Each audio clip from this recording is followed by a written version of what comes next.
guys are probably expecting somebody, or were expecting somebody in a dark suit, black sunglasses, good looking, and like 10 feet tall.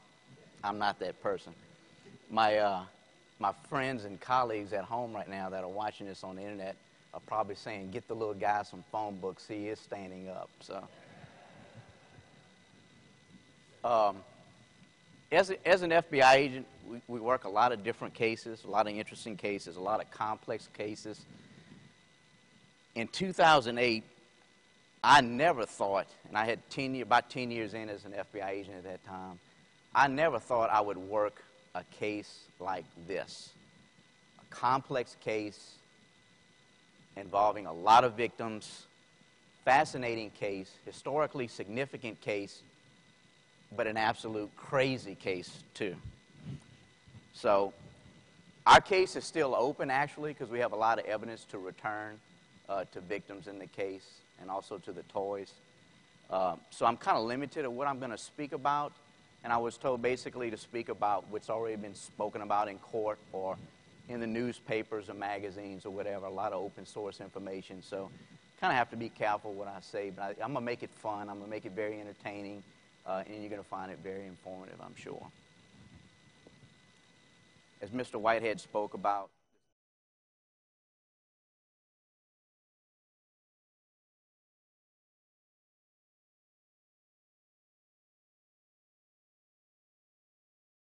Baton Rouge area, I moved off, came back to Louisiana. I was an FBI agent in New York City, came back on a transfer to Alexandria.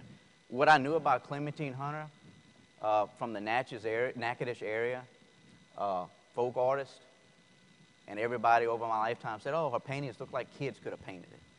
My wife had a friend from high school that their family's prized possession was a Clementine Hunter Zinnias painting, I believe. So that's about basically what I knew about Clementine Hunter. As Mr. Whitehead spoke,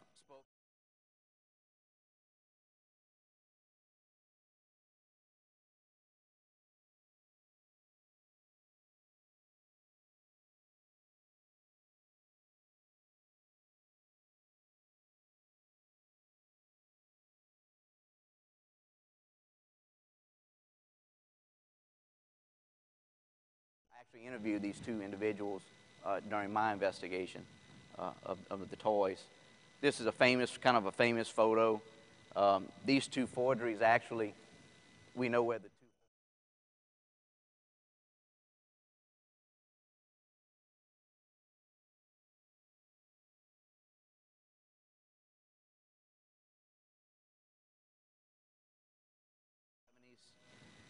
and sees these paintings from Mr. Toye's home, and I believe from another residence.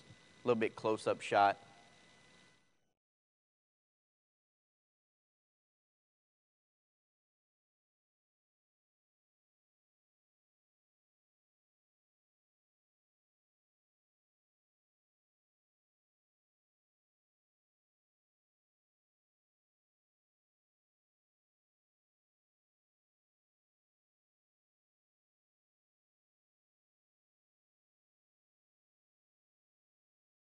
Article I could find on Mr. Toye.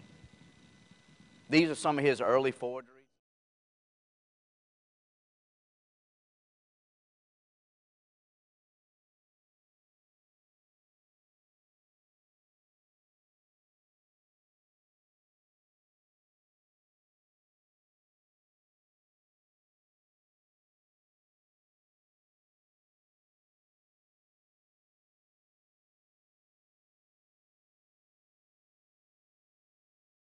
Along with them.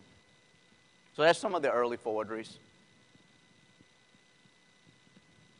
I was fortunate enough to have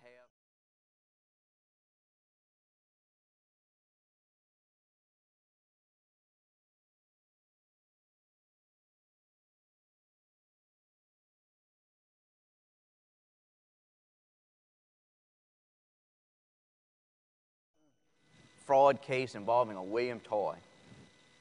Lo and behold, this New Orleans Police Department sergeant, they didn't have any records, but the district attorney's office in New Orleans actually still had some records on microfilm.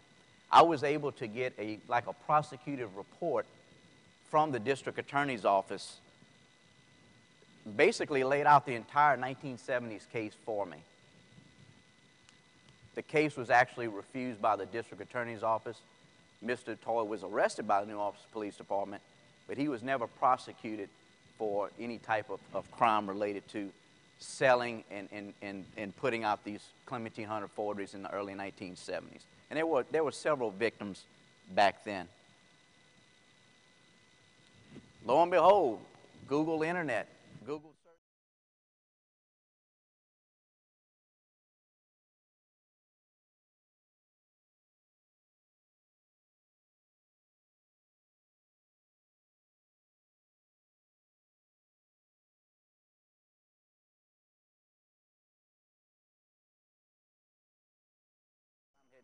Actually bought the rights to it. I'm not really sure whatever happened with that. He's an inventor too. Found this article from 1991.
Website.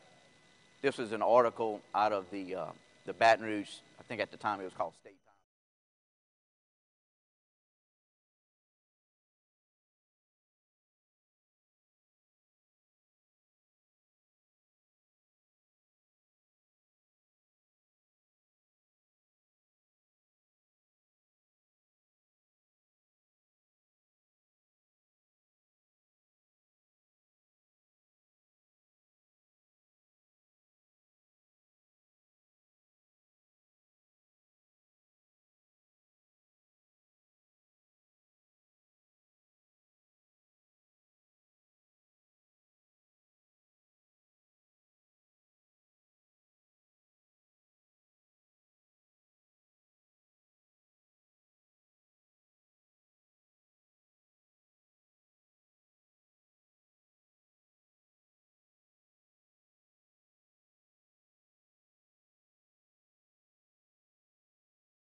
Well, if you looked in one of their catalogs, there's a William Toye listed as provenance for several of these paintings. These are two Degas, which at the time were identified as forgeries that were linked to Mr. Toye.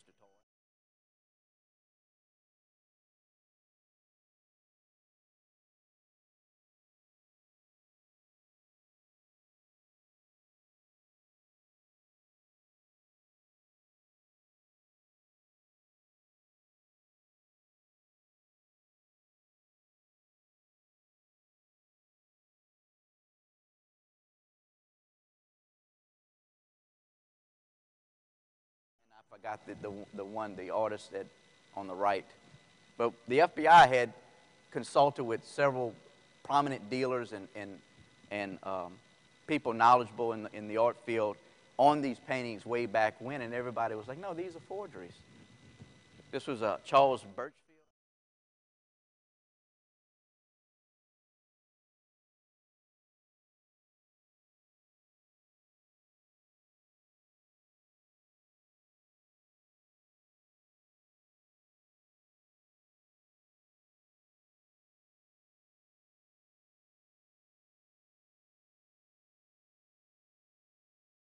A couple of original catalogs from this agent up in New York City. There's some Georgia O'Keeffe forgeries in there. We know where at least 2 of those are.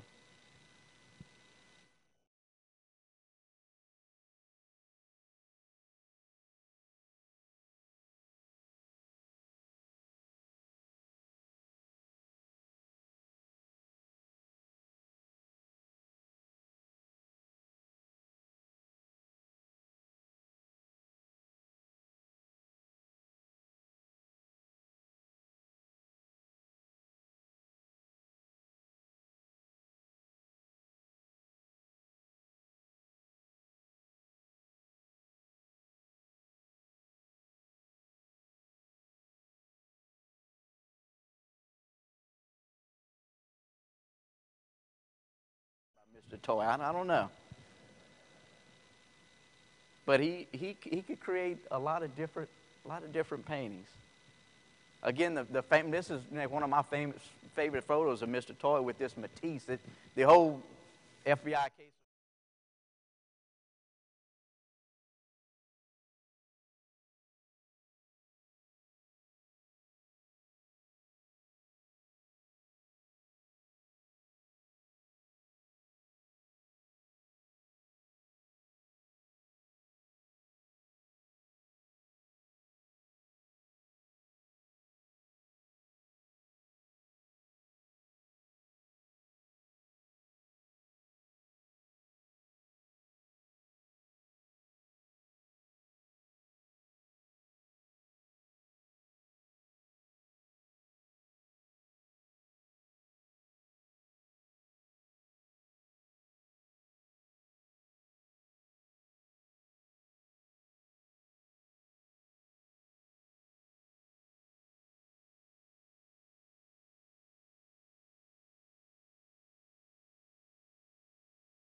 The letterhead of Alonzo Lansford, who was he's deceased now, but he was the director of the Delgado.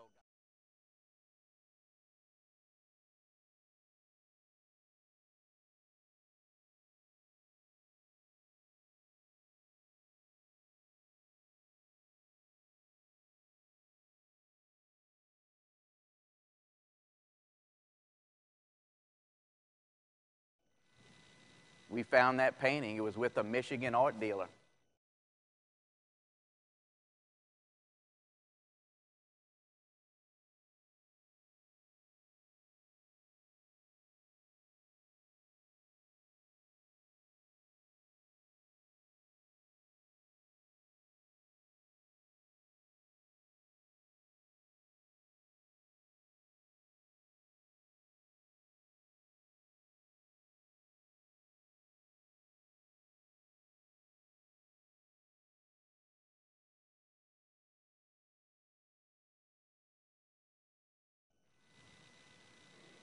This is an article from Forbes magazine.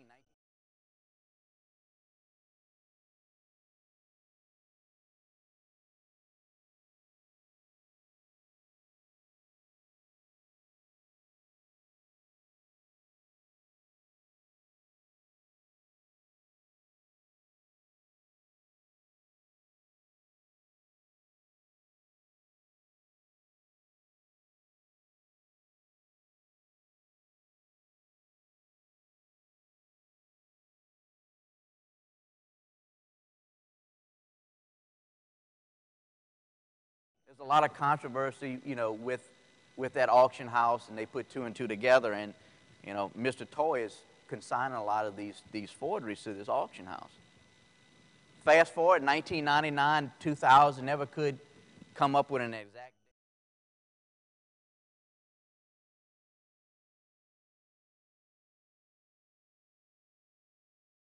People start buying a lot of these forgeries from a man by the name of Robbie Lucky from here in Natchitoches. He had a store called the Carriage House. He later went to work for an antiques dealer down in New Orleans. something was different about these particular.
And I guess some new furniture too, as like a fake. If you don't want to use a solid wood backing, you would put this on and put some kind of finish on it. So a lot of these forgeries, roughly, I guess 99% of these new Clementine Hunter forgeries were all painted on this board in odd sizes. So I'm told Clementine Hunter, painted on a lot of different things, but her canvases and the boards roughly, about the same size. Not always, but very odd sizes, sometimes large, elongated, large rectangular boards that these new forgeries were painted on.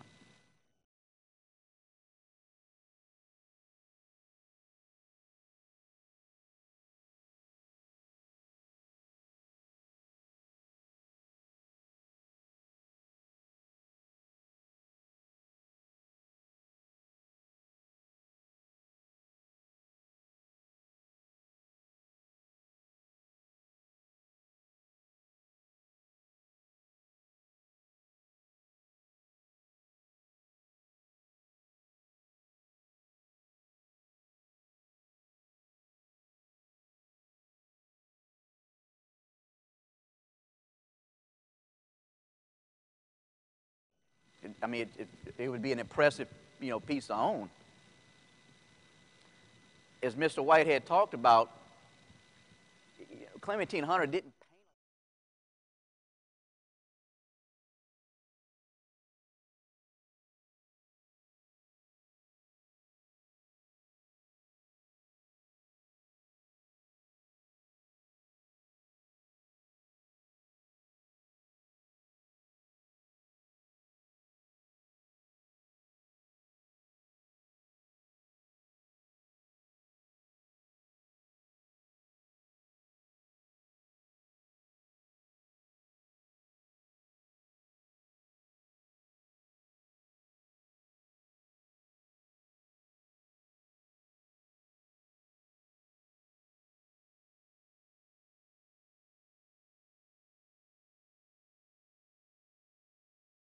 I like to watch Antiques Roadshow. Maybe that's why he picked me. I don't know.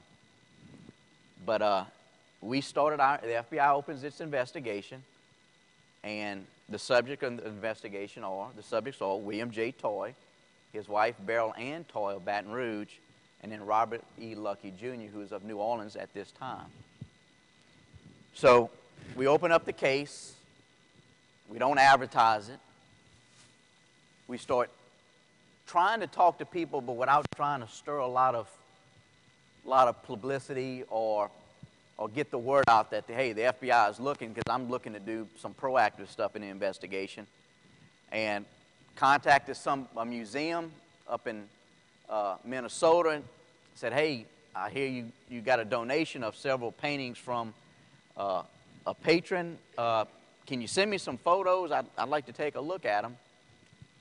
And we find there's a number of forgeries in their collection. And lo and behold, the story breaks. So this is February 4th, 2009.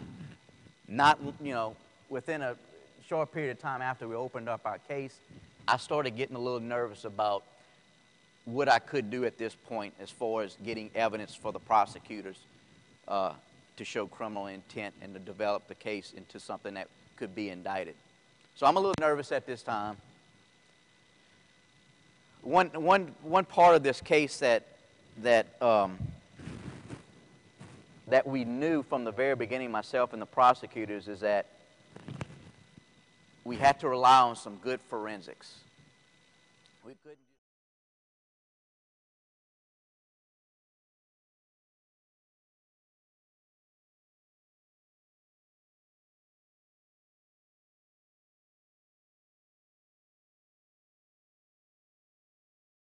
Juries nowadays, I mean, everybody watches CSI on television. They kind of expect the government prosecutors to give them something besides just someone's word and someone's testimony.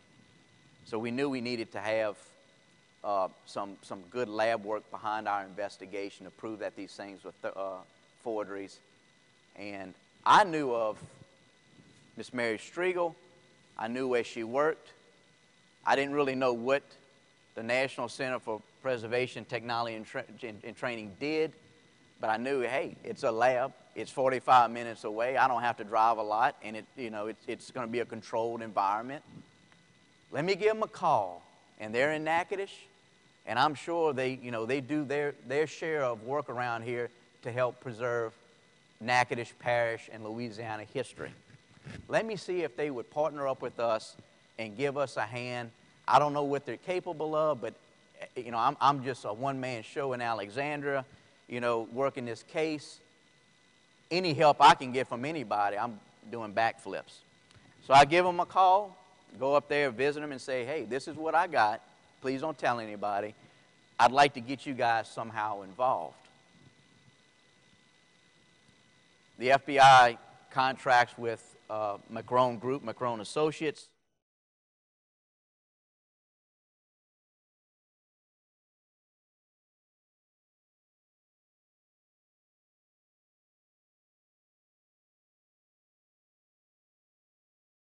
Originals, so that Mr. Joe Barabee, who's a presenter here today next to me, could do analysis on both the forgeries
Parish. That's not one of the 9 parishes that Alexandria FBI resident agency covers. But I went to Baton Rouge, and I got a search warrant. I had a federal magistrate there sign a search warrant for a residence on Keedy Drive in Baton Rouge, home of Mr. and Mrs. William Toye. September 30th, 2009. I'll always remember that date. This is the Toye house in Baton Rouge. Kind of grown-up shrubbery and kind of hard to see. That's it from the side. Someone told me at one time that Mrs. Toye thought it was an English garden. I don't know. I don't know. We execute a search warrant on the Toye home This is a picture of Mr. Toye's, one of his workshops in his home. Sprawn about all in there are artist supplies, tools, photographs. Here's another shot. Paints, paint tubes, paint containers. Stuff just, as a search team member, it would be a nightmare to go through this. But our agents in Baton Rouge were very professional. I had a team leader from the Baton Rouge resident agency from our office take control of the situation. He had everybody certain responsibilities and duties for the different agents that were searching the home for them to do. Again, everything is documented where we take stuff from. Everything is photographed, in place, out of place, overall photos of the residents. This is a photo I snapped off of a memory card that came out of the Toye's home. Cats all over the place. I don't think I've ever been to a house where there were that many cats and all up on top of you. And who has a cat in here? I had cats. I had one cat, a couple of cats. They leave a lot of hair, especially when you got 10 or 12 or 15 of them living with you. We found boxes of used tubes of paint and containers. We found photographs of forgeries, Clementine Hunter forgeries. A lot of documentation on art. A lot of letters, both for Clementine Hunter paintings and for fine art paintings and watercolors and drawings. Treasure trove of evidence. Some more shots of all the paints that I believe I boxed up and sent to both McRone and Orion Analytical a few hundred paint tubes and containers. I had to individually mark each one of them. I think it was somewhere over 300 total. Various colors, various manufacturers. We also found some boards that were consistent with the boards used to paint this new group of forgeries that popped up. Now, this is my opinion, but you see that little hole right there in this board, that size? I live in an older home from the 1940s, and there was a built-in like little cabinet in one of my bathrooms in the house. That's where a little brass insert would go for a sliding door. Mr. Toye would tell me that they would go to the Salvation Army in Baton Rouge and get these boards from the Salvation Army. Well, what do you bring to Salvation Army? Furniture you don't want anymore. These are 4 or 5 forgeries, Clementine Hunter forgeries, that we seized from the Toye home that day. These 4 right here would later be given to the U.S. government as part of a plea deal with Mr. Toye. He gave this now property of the U.S. government. But these are 4 of the 5 forgeries we seized from the home. These are the paintings laying on the driveway in Mr. Toye's residence. We actually had our evidence people from the New Orleans office come up and, because we knew it was going to be so much, log the evidence in as the agents came out of the house with it. Talked about these letters earlier. These are 2 letters, one from dated October 9th, 1969, another January 12th, 1970, for paintings that supposedly Mr. Toye bought from a man, a dealer in New Orleans by the name of Mark Anthony of the 331 Gallery on Charter Street. Well, I verified there really was a Mark Anthony. It really was a 331 Gallery on Charter Street. I actually have a photograph of the building where it is now, what it looks like now. But the Toyes contended that they bought everything from Clementine Hunter directly on numerous trips to Melrose in the late 60s, 1970s. So there's 2 letters for paintings that they supposedly purchased. We found letters on Mr. Alonzo Lansford Conservation Studios from the 60s, 70s. There's an Edgar Degas, supposedly Mr. Toye, purchased several works from Mr. Lansford, supposedly bought from Mr. Lansford. Well, lo and behold, out of all the letters we found, well, That's the same letter. One's got a signature and one does not. Imagine that. Mr. Toye would tell me later that that day that he made up these letters. But if there was any doubt that somebody was forging signatures and creating false provenance, I'm no attorney, defense, or prosecutor, but if I was, I'd have a hard time if I was a defense attorney trying to get over that. That's just my opinion, though. So I got all these letters, all these copies, one original, I believe, from some non-significant pieces of art Mr. Toye apparently purchased from this 331 gallery in Mark Anthony.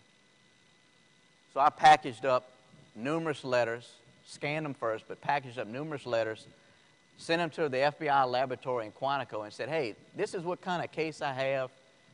This is what I would need to prove. Can you do some kind of handwriting analysis, some kind of forensic work on these letters to see, you know, if these things are fake? I got the subject telling me, yeah, he created them, but I just want to take his word for him, you know. I don't know whether that confession is going to get thrown out in court later on for whatever crazy reason the defense can come up with. But, you know, our lab, amongst other things, found that 21 of the several letters that I sent them, I think it was like 40-some-odd, 50-some-odd letters, 21 were typed in this Regency 10 style, and these letters are dated from the 60s and early 70s. This type was not even invented at that time. Again, if I was a defense attorney, I think I'd have a hard time trying to overcome that in court. That's just me, though. So, you know, from an investigator's standpoint, and I think like a prosecutor sometimes too, because I have to give prosecutors evidence to prosecute cases, that's pretty good evidence in my opinion. Well, Maine Antiques Digest breaks a story, not too number of weeks after our search, but they break the story about FBI's investigating Clementine Hunters in Baton Rouge and around the state. And there's William Toye. He's at the center of the investigation. Nice article by Miss Ruth Laney, journalist in the Baton Rouge area, published in Maine Antiques Digest. Another thing that we found during the investigation, Mr. Toye went around. He had created a book, several pages, I think like 30 pages or something, with these little Polaroid pictures with the paintings, supposedly original Clementine Hunter paintings, with the title and the dimensions, an overview of the Clementine Hunter collection, property of Mr. and Mrs. William Toye, Baton Rouge, 60 paintings in this volume. Volume 1. How many volumes are there? May never know the answer to that. Inside, this is kind of a faint scan, but inside this book here, there's this letter on 331 Gallery letterhead, signed by Mark Anthony, basically an appraisal of this collection of Clementine Hunter paintings, supposedly owned by Mrs. Beryl Toye. If you can, I don't know if you can see. Too numerous to list individually. They got so many, the guy couldn't even put it on the paper. Signed by Mark Anthony. Now remember, we know they were creating fraudulent letters of provenance. And there's this notation right here. I don't know whether this is the magic number or not. I will never know the answer to that question. It says 438 paintings minus 60. The cover said 60 paintings in this volume equals 378 as of January 07. Could this be the magic number of Clementine forgeries, Clementine Hunter forgeries Mr. Toye created? I don't know. I don't know. This is me. I think about 20 pounds thinner, with a Uncle Tom in the Garden forgery that we seized from one of the victims in the case. Not seized, but the person voluntarily gave it to us. We didn't have to get court orders to get this stuff or search warrants. We secured his evidence. I think this was one that maybe Macron may have looked at. As I started interviewing more and more people, we would find victims with just these great little collections of several forgeries. Notice the odd sizes. Kind of looks like that presswood that you buy on the back of a $20 mirror from Walmart, doesn't it? Same kind of size? I don't know. That's me with 3 forgeries that would later be very significant, I'm going to talk about. That's me also attempting to grow a mustache, goatee, and beard at the time. I'm gaining a little weight there too. Again, there's a Clementine Hunter forgery, a victim in Baton Rouge. Again, odd sizes, same busyness, all consistent with what that new group of forgeries was looking like. This is my personal favorite out of all the Toye forgeries, Clementine Hunter forgeries. This was the only one that we could find, that I found, that resembled the justice system. And this painting is almost an exact copy out of I think it's James Wilson's book on Clementine Hunter works. It's almost an exact copy. But this is my favorite one. It's a forgery. It's my favorite one out of the case because it represents some justice. I don't know where Clementine Hunter would have went to court around here, but you know, the judge is a woman, and if you knew the story, she always portrayed the female figures as the more dominant ones in her pictures, so I'm told. We also found where Mr. Toye's forgeries were consigned to some well-known auction houses around the country and displayed in magazines, and they're sold. These 3 were sold. Kind of was beyond our investigation as to who they were sold to. I didn't get that information, but they're out there in private hands in a private collection somewhere. I don't know where. Could be out the country. I don't know. They'll pop up one day, I'm sure. Again, an odd size. There's a couple more forgeries here, consigned to an auction house, sold at auction.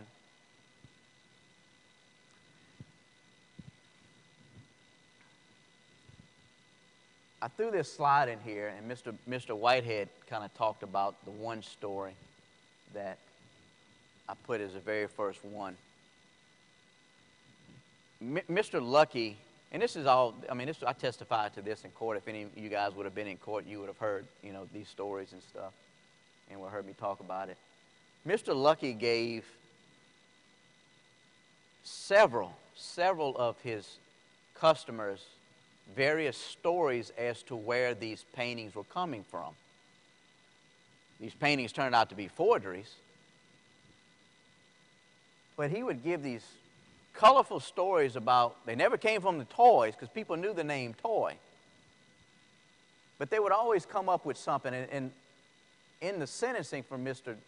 Lucky, Mr. Van Hook went through these stories in open court in front of the judge as part of his argument for sentencing. Special lady, Mrs. W.H. Spaulding. Well, Spaulding is Mrs. Toye's maiden name. He came from a woman named Judy from Natchitoches, along with her mother, bought these paintings from Hunter. Judy lived in Texas now, and she was getting a divorce from her dentist husband and needed the money, so she was selling her paintings. Lady in Mississippi needed to sell her paintings for tax purposes. Woman in Natchitoches needed to sell them because she was moving. Widow needed to sell these paintings to raise money. Very colorful stories, all lies. I talked about that painting with me attempting to grow, that slide with me attempting to grow a beard, and the 3 paintings I was holding. We had one very smart victim, female victim in Texas, that bought several forgeries, Toye forgeries from Mr. Lucky in early 2000s, and found out that they were fakes, contacted an attorney to try to get her money back, come short of suing Mr. Lucky, but through her attorney, she was able to get refunds on her purchases and get reimbursements. She was very smart in that prior to sending these paintings back to Mr. Lucky after she got her money from him, she would put her initials and his name and a date on the back of these paintings in permanent marker lot and would send them back. Through the investigation, through our investigation, we were able to, I believe we recovered everyone, seized everyone that she returned that were later resold by Mr. Lucky to another victim, sometimes to 2 victims, after he had been told that they were forgeries twice. And when I finally laid hands on them, 3 of which were here in Alexandria, and I did this in front of the victim, I took out my pocket knife and I said, I want you to watch me do this because I believe there's something on the back of here that you're going to find interesting, and I'll explain why it's interesting. So I cut open the little glued paper on the back, thinking I'm going to find initials and a date. Well, I didn't. I found this.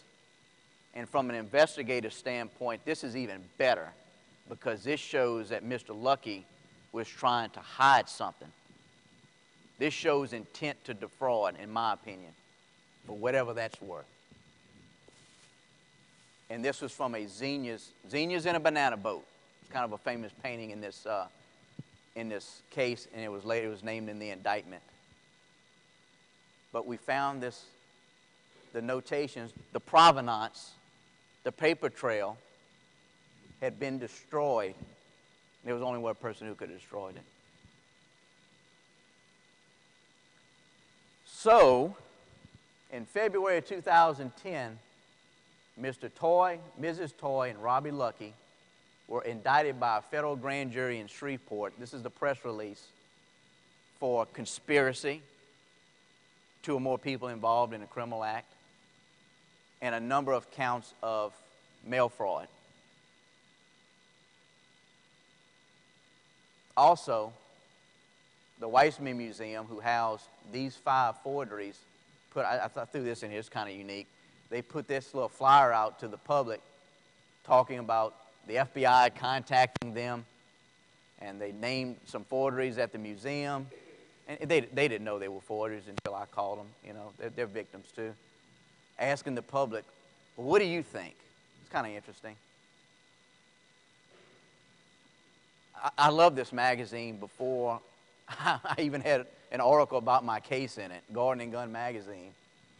My wife and I, in 2009, I used to work in New York City. We went back in December 2009 for the FBI's, I went back for the FBI's annual week-long National Art Crime Teams training. They were gracious enough to invite me so I can get that training. And I went to this little place in New York City and got a Concord Grape Mint Julep. But there's an article written by the Clementine Hunter caper, written by Louisiana author John Ed Bradley from the New Orleans area. I also played football for LSU. Called The Talented Mr. Toye. There's Mr. Toye with one of his cats. I think this might have been the one named Heebie Jeebie that became famous. Mr. Toye claimed in the article that the FBI killed his cat, ran over it, left the body in the street. Mr. Toye would later tell me that, no, Heebie's alive and well, living with the neighbor. He's doing better. This is a nice little, somebody help me. It's a Monet, but what's the famous painting? It's a copy of a famous painting. I forgot the name of it. Something, there you go. And Mr. Toye in the article, it's either Mr. or Mrs. Toye, said, nobody can do a Monet like Mr. Toye. Again, guys, very interesting, very complex. Not an easy case to investigate or prosecute, but crazy. After this, we're going to break. And I'm going to let Mr. Barabee go. I don't know if I ran into my time, past my time or not, but I wanted you guys, I got this clip from WAFB, CBS affiliate in Baton Rouge, where you could actually see and hear Mr. Toye talking. It's kind of funny when you find out about what happens with the case, but we're going to break after this. And hopefully Murphy's Law won't hit. And at George sells the real things are worth thousands of dollars. But tonight, 3 people are accused of selling fake Clementine Hunter paintings to unsuspecting customers. William and Beryl Ann Toye, along with a third man, face a federal indictment tonight. WAB's Paul Gates recently paid a visit to the Toye's home. Here's the latest on the investigation tonight.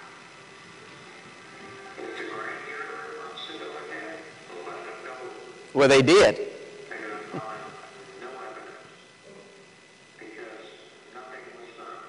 was 78-year-old William Toye. When I talked with him last month about the paintings by Louisiana folk artist Clementine Hunter, Thursday a grand jury did find enough evidence to indict him, his 68-year-old wife Beryl, and Robert Lucky Jr. of New Orleans. All 3 face fraud charges. A federal affidavit alleges the Toyes have been involved in selling fraudulent artworks since the 1970s.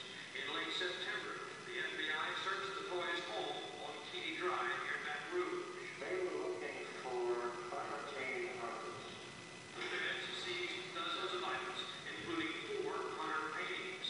Beryl picked up and bought from Clementine, who gave the ball test for $25. Clementine Hunter began painting in the 1930s and continued to paint until she died in 1988. Today's indictment charges the Toyes with defrauding collectors from 2000 to 2009 by passing off fake Clementines as the real thing. In our interview, Toye maintained he never forged her works.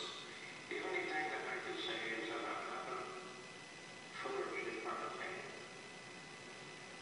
and that I have never painted a Clementine. I don't like them.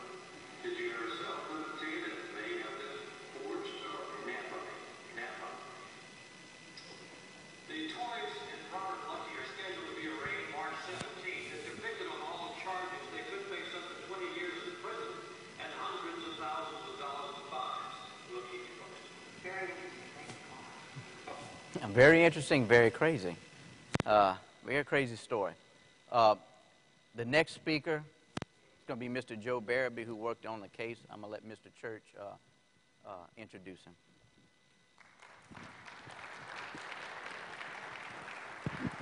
I'll wrap up real fast.